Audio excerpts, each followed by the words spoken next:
Hello and welcome to the first TWIT of 2018.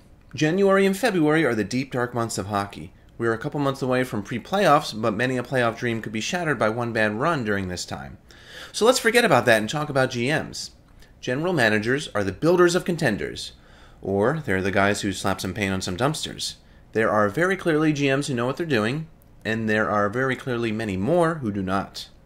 Though every single one of them will explain how difficult their job is in that cute little rich white guy way.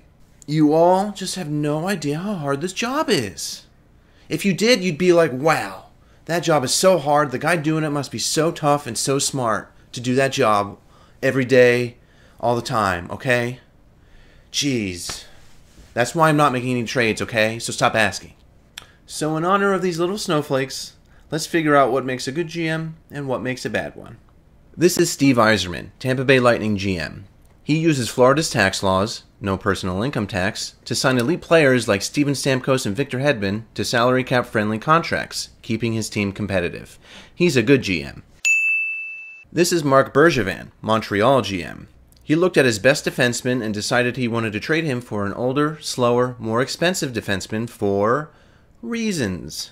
Bergevin is a bad GM.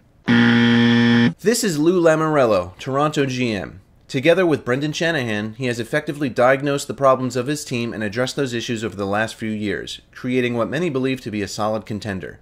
He is a good GM. This is Dale Talon, Florida GM. He was pushed upstairs in the office to make room for a new, analytics-driven style of management. In other words, the computer boys took over.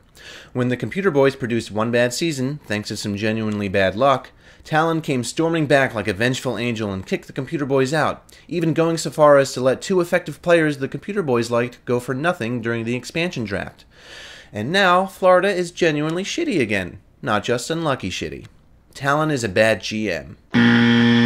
This is David Poile, Nashville GM. He knows how to acquire big players without hamstringing his team. He traded one of his stud defensemen for a number one center and traded his number one defenseman for a younger, faster, less expensive one. He's a good GM. This is Peter Chiarelli, Edmonton GM. He has absolutely no clue how to evaluate player worth. He signed an aging power forward to a long and expensive contract on the promise that he'd play with McDavid, and dude can't even handle playing with McDavid. He traded one of the best left wingers in the league for a mediocre middle pairing defenseman, and let's not forget about the times he traded not one but two elite offensive talents because they didn't play to the style of his team.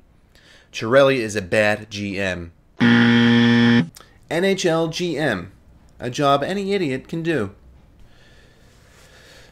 You guys are so mean today.